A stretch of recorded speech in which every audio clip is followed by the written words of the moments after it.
జాతీయ పార్టీ కేంద్ర పార్టీ నిర్ణయం మేరకు వివిధ పార్లమెంట్ పరిధిలో 15 రోజుల పాటు ప్రతిరోజు 15 కిలోమీటర్ల చొప్పున 150 కిలోమీటర్ల పాదయాత్ర నిర్వహించాలని చెప్పి గాంధీ సంకల్ప యాత్ర పేరుతోని మోడీ గారు, అమిత్ షా గారు, నడ్డా గారి యొక్క పిలుపు మేరకు ఈ యాత్రను మన 22వ తారీఖు నాడు ఇలతకుంట రామాయణం నుంచి ప్రారంభించడం. ఇవాళ 7వ రోజు. ఎక్కడ పోయినా కూడా ప్రజల స్పందన, విశేష స్పందన. అందరూ కూడా బయటకు వచ్చి స్వాగతం పలుకుడు ఒక మంచి కార్యక్రమంగా వాళ్ళు దీన్ని గుర్తించడము, ఆశీర్వదించడము, స్వాగతం పలకడము, ఇవన్నీ కూడా మా లోపల, మా కార్యకర్తల లోపల కొత్త ఉత్సాహాన్ని ఇస్తుంది. ప్రజల కోసం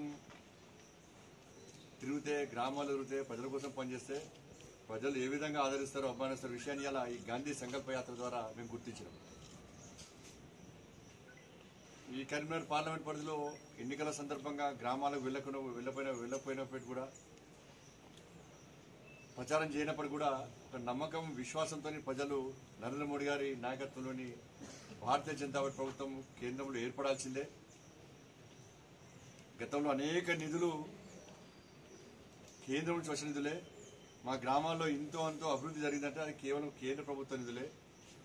మా గ్రామాలకు సంక్షేమ పథకాలు వచ్చినాయంటే అవి పూర్తిగా కేంద్ర ప్రభుత్వానికి సంబంధించిన సంక్షేమ పథకాలన్నీ గుర్తించి ఆ రోజు ఓట్లేసారు. భారీ మెజార్టీ ఈ కరీంనగర్ పార్లమెంట్ పరిధిలో భారతీయ జనతా పార్టీకి అందించారు. తిరిగి ఈ సంకల్ప యాత్ర సందర్భంగా గాంధీజీ యొక్క ఆశయాలను, వారి యొక్క లక్ష్యాలను, వారి యొక్క చరిత్రను, ఒకవైపు కాంగ్రెస్ పార్టీ, ఇన్ని రోజులు దేశాన్ని పాలించిన కాంగ్రెస్ పార్టీ, మేమే గాంధీ వారసులం అని చెప్పి అసలు గాంధీని మర్చిపోయి రాహుల్ గాంధీ, ప్రియాంక గాంధీ, ఫిరోజ్ గాంధీ, సోనియా గాంధీ, ఇందిరాగాంధీ వాళ్ళని చూసుకుంటూ దేశాన్ని పాలించి అసలు గాంధీ యొక్క చరిత్రను తెరమరి చేసే ప్రయత్నం కాంగ్రెస్ పార్టీ ఇన్ని రోజులు చేసింది. కేవలం గాంధీ జయంతి, గాంధీ వర్ధంతి తప్ప. దేశవ్యాప్తంగా గాంధీజీ యొక్క 150వ జయంతి ఉత్సవాలు జరుపుతుంటే ఒక ప్లాన్ ప్రకారం, పథకం ప్రకారం గాంధీ చరిత్రను తెరమరి చేసి నెహ్రూ చరిత్రను తీసుకొచ్చే ప్రయత్నం కాంగ్రెస్ పార్టీ చేస్తా ఉన్నది. అందుకే భారతీయ జనతా పార్టీ ఈ దేశం కోసం త్యాగం చేసినటువంటి ఒక జాతి పితగా, ప్రపంచవ్యాప్తంగా ప్రజలు గుర్తించినటువంటి ఒక మహాత్ముని యొక్క చరిత్రను తెరమరి చేసిన ప్రయత్నాన్ని పూర్తిగా మనం అడ్డుకోవాల్సిందే.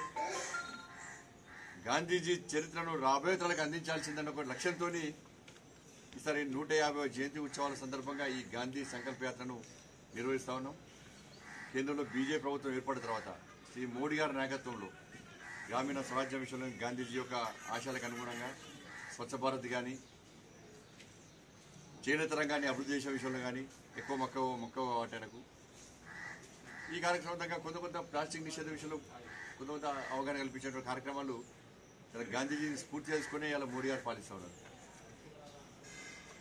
అంటే ఈ యాత్ర నడుస్తున్న సందర్భంలో కూడా గ్రామాల ప్రజలు పార్టీలకు అతీతంగా వాళ్ళు వచ్చి మమ్మల్ని అభినందిస్తూ ఉన్నారు. గ్రామ సర్పంచ్లుగా ప్రమాణ స్వీకారం చేసిన తర్వాత సర్పంచ్లు కానీ, ఉప సర్పంచ్ కానీ, ఎంపీటీసీ కానీ